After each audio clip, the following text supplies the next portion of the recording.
Welcome to another episode of Hacking Hinduism while hiking. Okay, today we'll discuss about a very interesting and concise explanation of why there is fear or sorrow in our life. So this one comes from Yoga Sutra. Yoga, I'm sure all of you have heard of this word. It basically means combination. So combining our inner core with the realization. So that's basically yoga. And sutra basically means theories. So in ancient India, quite a few times you have texts which try to extract the existing scriptures into very concise statements. And this book called Yoga Sutra by Patanjali, who can be called as the father of yoga, it says about the origin of dukkha or sorrow. It says avidya, asmita, ragadvesa, avinibesa, iti klesa. So klesa means sorrow or suffering. What is the reason?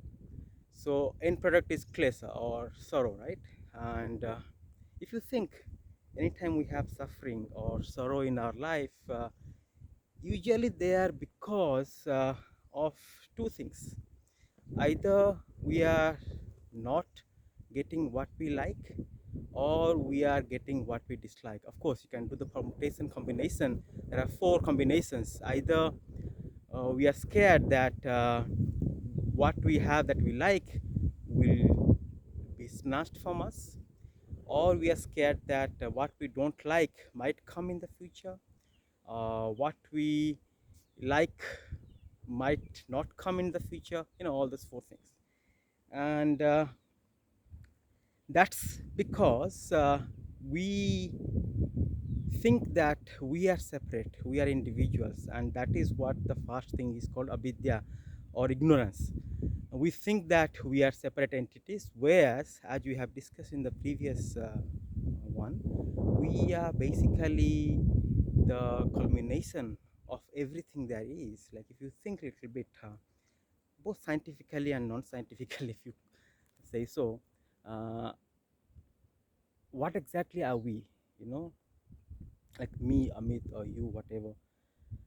We are basically our likes and dislikes, and these likes and dislikes, they are the combination of two things: our nature and nurture. Nature means our genes, and nurture means like our environment, right? And the genes, they are not ours.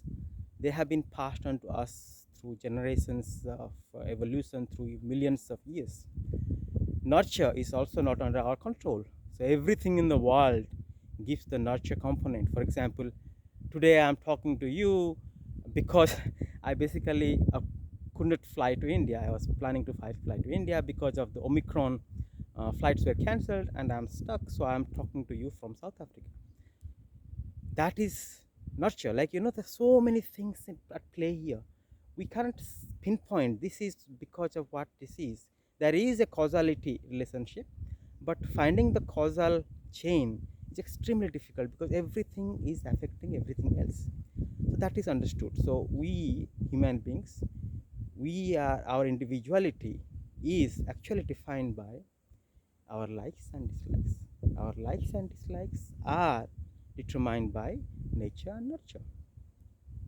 So now, because of our likes and dislikes, we want that things that we like should stay with us, or things that we like should come to us in the future, and things that we don't like should leave us or should not come in the future.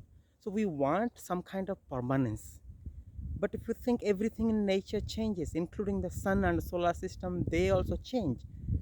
So we want a non-changing condition in a changing world. And that's exactly, this is a recipe for disaster.